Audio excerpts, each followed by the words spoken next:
രാജ്യത്തിന്റെ വിവിധ ഭാഗങ്ങളിൽ നിന്ന് കോൺഗ്രസ് നേതാക്കളും എം.എൽ.എമാരും എം.പിമാരും ബി.ജെ.പിയിലേക്ക് പോകുന്ന വാർത്ത നമ്മൾ വായിക്കാറും കേൾക്കാറൊക്കെ ഉണ്ട്. തുടക്കത്തിൽ ഒരു ഞെട്ടലോടുകൂടി മാത്രം വായിച്ചിരുന്ന അല്ലെങ്കിൽ കേട്ടിരുന്ന ഈ വാർത്തകൾ ഇന്ന് കേൾക്കുമ്പോൾ അത്ര വലിയ ഞെട്ടലും അത്ഭുതമൊന്നും തോന്നാതായി തുടങ്ങിയിട്ടുണ്ട് നമുക്ക്. ഇന്ത്യയിലാകെ 600ഓളം കോൺഗ്രസ് നേതാക്കളാണ് സമീപകാലത്തായി മാത്രം ബി.ജെ.പിയിൽ ചേർന്നത് എന്നാണ് മാധ്യമങ്ങൾ റിപ്പോർട്ട് ചെയ്യുന്നത്. എന്നാൽ എന്തുകൊണ്ടായിരിക്കാം ഇത്രയധികം നേതാക്കന്മാരും എം.എൽ.എമാരും എം.പിമാരും കോൺഗ്രസിൽ നിന്ന് ബി.ജെ.പിയിൽ പോയി ചേരുന്നത് എന്ന് നിങ്ങൾ ചിന്തിച്ചിട്ടുണ്ടോ? അതിന് പ്രധാനമായി 4 കാരണങ്ങളാണ് എനിക്ക് തോന്നിയിട്ടുള്ളത്.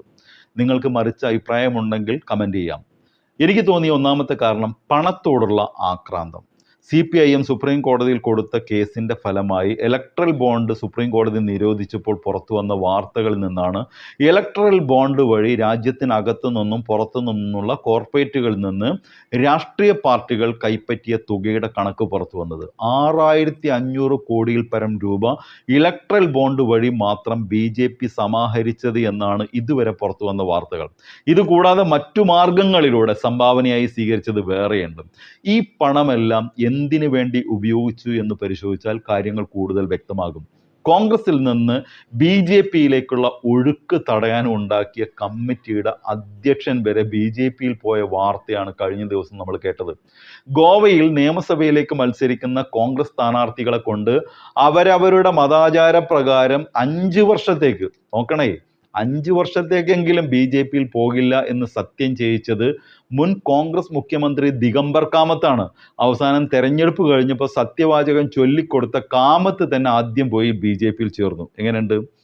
അതിൻ്റെയൊക്കെ പിന്നിൽ ഇവറ്റകളുടെ അടങ്ങാത്ത പണത്തോടുള്ള ആർത്തിയാണെന്ന് മനസ്സിലാകാനാവും. കോടികൾ കൊടുത്ത് വിലക്ക് വാങ്ങാൻ BJP തയ്യാറാവുമ്പോൾ സ്വയം വിൽപ്പനയ്ക്ക് വെക്കുന്നവരായി കോൺഗ്രസിൻ്റെ നേതാക്കൾ മാറി. അപ്പോൾ ഒന്നാമത്തെ കാരണം പണത്തോടുള്ള ആർത്തിയാണ്. 2, ആളാവാനുള്ള അടങ്ങാത്ത മോഹം. നിങ്ങൾ കോൺഗ്രസിൻ്റെ പൊതുപരിപാടികൾ ശ്രദ്ധിച്ചാൽ നിങ്ങൾക്ക് ഒരു കാര്യം ബോധ്യപ്പെടും. വേദിയിലായിരിക്കും കൂടുതൽ ആളുകൾ, സദസ്സ് പലപ്പോഴും കാലിയായിരിക്കും. എന്ന് വെച്ചാൽ എല്ലാവർക്കും ആളാവാനാണ് താല്പര്യം. പാർട്ടിയിൽ ഉന്നതമായ പദവികൾ വേണം. നേതാക്കൾ ജാഥ നയിക്കുമ്പോൾ മുൻനിരയിൽ നിൽക്കാൻ കാട്ടിക്കൂട്ടുന്ന കോപ്രായം കാണുമ്പോൾ സങ്കടം തോന്നും. പൊതുയോഗം നടക്കുമ്പോൾ സ്റ്റേജിൽ നിങ്ങൾ ശ്രദ്ധിച്ചിട്ടുണ്ടോ? നേതാക്കളുടെ തിക്കും തിരക്കുമായിരിക്കും. പലപ്പോഴും നേതാക്കളുടെ ബാഹുല്യം കൊണ്ട് സ്റ്റേജ് തകർന്ന വാർത്തയും നമ്മൾ കണ്ടിട്ടുണ്ട്. നേതാക്കളാവാനുള്ള മോഹക്കാരെ കൊണ്ട് കോൺഗ്രസ് ഒരു കാര്യം ചെയ്താൽ അവരൊക്കെ അക്കോമഡേറ്റ് ചെയ്യാൻ വേണ്ടി കോൺഗ്രസ് ഒരു തീരുമാനത്തിലെത്തി കൂടുതൽ പദവികൾ ഉണ്ടാക്കുക എന്നുള്ള. പ്രസിഡന്റിനെ കൂടാതെ വർക്കിംഗ് പ്രസിഡന്റുമാർ എന്ന് പറഞ്ഞ് മറ്റൊരു വിഭാഗമുണ്ട്. അതായത് വർക്ക് ചെയ്യാത്ത പ്രസിഡന്റും വർക്ക് ചെയ്യുന്ന പ്രസിഡന്റുമാരും. ഓരോ കമ്മിറ്റിക്കുമുള്ള ജനറൽ സെക്രട്ടറിമാരുടെ എണ്ണം പിന്നെ പറയണ്ട. ഓരോരുത്തരും പണം മുടക്കി അവർക്ക് തന്നെ അഭിവാദ്യങ്ങൾ അർപ്പിക്കുന്ന ഫ്ലെക്സ് ബോർഡുകൾ സ്ഥാപിക്കുന്നത് നമ്മൾ കണ്ടിട്ടുണ്ട്. അല്ലാത്ത ജാതി. അധികാരത്തോടും സ്ഥാനമാനങ്ങളോടുമുള്ള അടങ്ങാത്ത മോഹമാണ് ഇക്കൂട്ടർ BJPയിൽ പോകാനുള്ള രണ്ടാമത്തെ കാരണം. BJP ഇത്തരക്കാർ ചേരുമ്പോൾ വലിയ പദവികളൊക്കെ ഉണ്ടാക്കി അവരെ അക്കോമഡേറ്റ് ചെയ്യിക്കും. അതോടെ പോയ കിണാപ്പിന് ഹാപ്പി ആകും. എന്നാൽ മൂന്നാമത്തേത് പേടിയാണ്. കേന്ദ്ര അന്വേഷണ ഏജൻസികളെ ഉപയോഗിച്ച് പഴയ ജനപ്രതിനിധികളെ ഭയപ്പെടുത്തുക. അതിനായി മാത്രം ഒരു അന്വേഷണ ഏജൻസിയെ ചുമതലപ്പെടുത്തിയെന്ന് തോന്നും EDയുടെ പെർഫോമൻസ് കണ്ടാൽ. BJPയുടെ ഒരു കേന്ദ്രമന്ത്രി സഭയിൽ പറഞ്ഞത് അറിയാതെ പറഞ്ഞു പോയത് അടങ്ങിയിരുന്നോ, ഇല്ലെങ്കിൽ നിങ്ങളുടെ വീട്ടിലേക്ക് ED വരുമെന്നാണ്. एक मिनट शांत रहो, तुम्हारे घर ना ED आ जाए.